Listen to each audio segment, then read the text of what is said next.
नमस्कार, good morning, आदाब, सलाम, सत श्री अकाल। आप सभी को नेक्स्ट स्टडी सेंटर में मैं मुकेश कुमार स्वागत करता हूं। आप लोग यदि मेरे चैनल पर पहली बार आए हुए हैं तो सबसे पहले मेरे चैनल को सब्सक्राइब करें, लाइक करें और शेयर करें। आइए आज पहला वीडियो शुरू करते हैं। देखिए प्रश्नावली 13.2 का प्रश्न संख्या 1।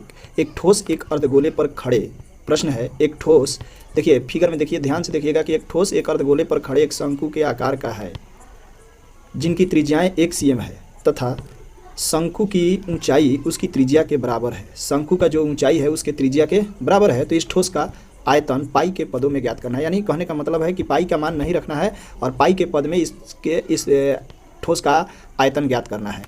तो इस ठोस को हम लोग ध्यान से देखेंगे कि ये ठोस किस किस का बना है। तो एक अर्धगोला का बना है और एक ये शंकु का बना है। तो दोनों को मिलाकर ये बना है। तो चलिए अब हम बताते हैं, आप लोग ध्यान से देखें, इस प्रश्न को हल करते हैं कि एक ठोस एक अर्धगोले पर खड़े एक शंकु के आकार का है, एक शंकु के आकार का है जिनकी त्रिज्या, तो अर्धगोला का त्रिज्या तो यहाँ पर दिया है कि अर्धगोला का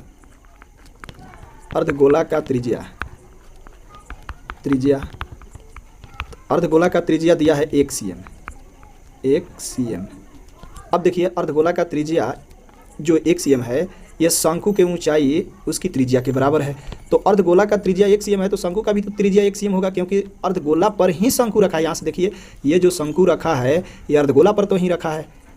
यहाँ से आप ध्यान से देखिए कि अर्धगोले पर ना ये शंकु को रख दिया है। तो जितना त्रिज्या इसका है, यहाँ से ये अर्धगोला का त्रिज्या है, तो वही त्रिज्या तो ये ऊपर से शंकु का भी है यहाँ से इस तरह, तो शंकु का त्रिज्या भी 1 cm होगा। तो यहाँ लिखेंगे कि शंकु की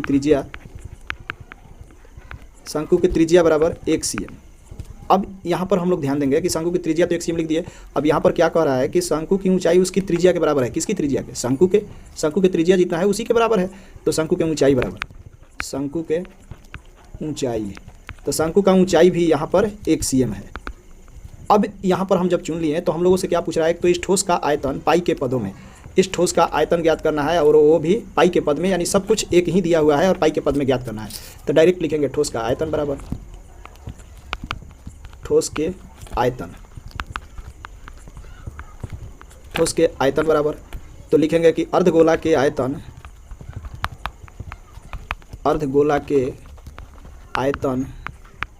प्लस शंकु के आयतन।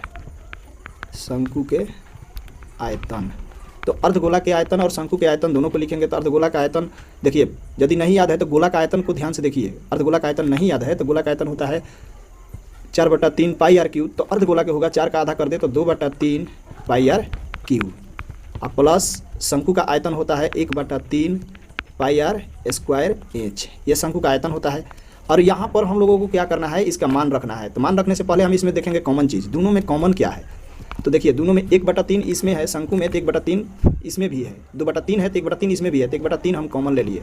फिर पाई दोनों में है तो पाई को पाई रहने दें, क्योंकि पाई का मान भी नहीं रखना है। और आर क्यू है, इधर आर स्क्वायर है, तो हम आर स्क्वायर भी कॉमन ले लेंगे।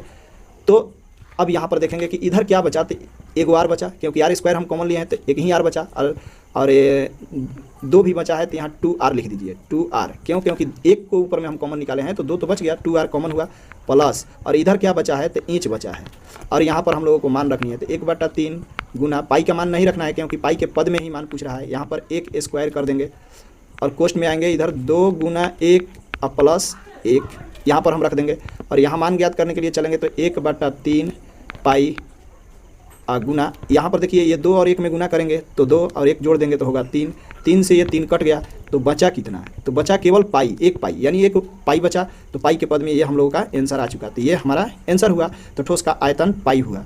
तो ये आज इस प्रश्न को हम लोग यहाँ पर